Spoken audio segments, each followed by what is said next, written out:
بسم اللہ الرحمن الرحیم۔ صرف 5 منٹ کا مدرسہ قرآن و حدیث کی روشنی میں 172واں دن 22 جمادی الثانیہ۔ نمبر 1، اسلامی تاریخ۔ رسول اللہ صلی اللہ علیہ وسلم کی وفات۔ ماہ ربیع الاول پیر کے دن سن 11 ہجری میں حضرت ابوبکر رضی اللہ عنہ فجر کی نماز پڑھا رہے تھے۔ حضور صلی اللہ علیہ وسلم نے حجرہ مبارک کا پردہ اٹھایا اور صحابہ کو اپنے پروردگار کے سامنے صف میں کھڑا دیکھ کر مسکرائے اور اللہ تعالی کا شکر ادا کیا۔ اسی دن حضرت جبرائیل علیہ السلام نے آپ صلی اللہ علیہ وسلم کی خدمت میں آ کر عرض کیا، یا رسول اللہ، وحی لانے کے اعتبار سے آج میرا آخری دن ہے، اس کے بعد میں وحی لے کر زمین پر نہیں آؤں گا، اور آپ صلی اللہ علیہ وسلم کا بھی آخری دن ہے، میرا آخری سلام قبول فرمائیے۔ چنانچہ آپ صلی اللہ علیہ وسلم نے فرمایا، مجھ کو زندگی اور موت دونوں پیش کی گئی تو میں نے موت کو پسند کیا۔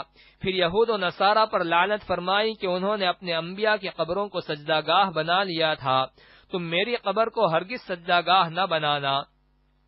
لوگوں کو نماز پڑھنے اور ماتحتوں کے ساتھ حسن سلوک کی تاکید کی۔ پھر جو وقت گزرتا گیا آپ صلی اللہ علیہ وسلم کا مرض بڑھتا گیا۔ آپ صلی اللہ علیہ وسلم بار بار آسمان کی طرف نظر اٹھا کر فرماتے، اللہم اغفر لی وارحمنی والحقنی بالرفیق الاعلی، اے اللہ میری مغفرت فرما، مجھ پر رحم فرما اور مجھے رفیق اعلی سے ملاقات کا شرف عطا فرما۔ اس طرح 12 ربیع الاول سن 11 ہجری پیر کے دن آپ صلی اللہ علیہ وسلم اللہم رفیق الاعلی کہتے ہوئے اپنے خالق حقیقی سے جا ملے۔ انا للہ و انا الیہ راجعون۔ نمبر 2، حضور صلی اللہ علیہ وسلم کا معجزہ، گھی میں برکت۔ حضرت حمزہ بن عمرو اسلمی رضی اللہ عنہ فرماتے ہیں، غزوہ تبوک کے سفر میں گھی کی مشق کی ذمہ داری میری تھی۔ دوران سفر میں نے اس میں سے تھوڑا سا گھی نکالا اور حضور صلی اللہ علیہ وسلم کے لیے کھانا تیار کیا، اور مشق میں دیکھا تو گھی بہت ہی کم بچا تھا۔ میں نے وہ مشق دھوپ میں رکھ دی اور میں سو گیا۔ اچانک میں نے گھی کے بہنے کی آواز سنی تو میری آنکھ کھل گئی، دیکھا تو گھی بہہ رہا تھا۔ میں جلدی سے کھڑا ہوا اور مشق کا منہ پکڑ لیا۔ حضور صلی اللہ علیہ وسلم نے مجھے دیکھ کر فرمایا، اگر اس کو چھوڑ دیتے تو پوری وادی گھی سے بہنے لگتی۔ نمبر 3، ایک فرض کے بارے میں، تکبیر اولیٰ کے ساتھ نماز پڑھنا۔ رسول اللہ صلی اللہ علیہ وسلم نے فرمایا، جو شخص 40 دن اخلاص سے تکبیر اولیٰ کے ساتھ باجماعت نماز پڑھتا ہے تو اس کو 2 پروانے ملتے ہیں، ایک جہنم سے بری ہونے کا، دوسرا نفاق سے بری ہونے کا۔ نمبر 4، ایک سنت کے بارے میں، فرض نمازوں کے بعد کی دعا۔ رسول اللہ صلی اللہ علیہ وسلم ہر فرض نماز کے بعد یہ دعا پڑھا کرتے تھے، لا الہ الا اللہ وحدہ لا شریک لہ، لہ الملک ولہ الحمد وہو علی کل شیء قدیر، اللہم لا مانع لما اعطیت ولا معطی لما منعت ولا ينفع ذا الجد منک الجد۔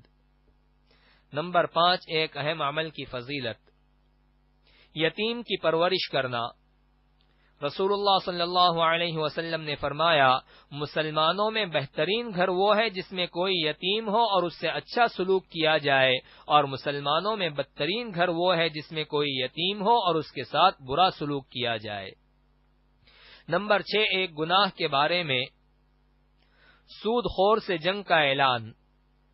قرآن میں اللہ تعالی فرماتا ہے، اگر تم سود لینے سے باز نہیں آئے تو اللہ اور اس کے رسول کی طرف سے جنگ کا اعلان سن لو۔ نمبر 7، دنیا کے بارے میں، اللہ ہی روزی تقسیم کرتے ہیں۔ قرآن میں اللہ تعالی فرماتا ہے، دنیاوی زندگی میں ان کی روزی ہم نے ہی تقسیم کر رکھی ہے، اور ایک کو دوسرے پر مرتبے کے اعتبار سے فضیلت دے رکھی ہے تاکہ ایک دوسرے سے کام لیتا رہے، اور آپ کے رب کی رحمت اس دنیاوی مال سے کہیں زیادہ بہتر ہے جس کو یہ لوگ جمع کرتے پھرتے ہیں۔ نمبر 8، آخرت کے بارے میں، زمین گواہی دے گی۔ آپ صلی اللہ علیہ وسلم نے یہ آیت تلاوت فرمائی، یومئذ تحدث اخبارہا، یعنی اس دن زمین اپنی سب باتیں بیان کر دے گی۔ پھر ارشاد فرمایا، تم جانتے ہو زمین کیا خبریں بیان کرے گی؟ صحابہ نے عرض کیا اللہ اور اس کے رسول خوب جانتے ہیں۔ آپ صلی اللہ علیہ وسلم نے فرمایا اس کی خبریں یہ ہیں کہ وہ ہر مرد اور عورت کے متعلق اس عمل کی گواہی دے گی جو اس کی پیٹھ پر کیا گیا تھا، وہ کہے گی اس نے ایسا اور ایسا عمل فلاں فلاں دن کیا تھا۔ نمبر 9، طب نبوی سے علاج۔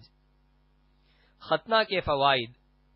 رسول اللہ صلی اللہ علیہ وسلم نے فرمایا 5 چیزیں فطرت میں سے ہیں، ان میں سے ایک ختنہ کرنا ہے۔ فائدہ، ختنہ کرنے سے شرمگاہ کے کینسر، ایگزیما جیسی بیماریوں سے حفاظت ہوتی ہے۔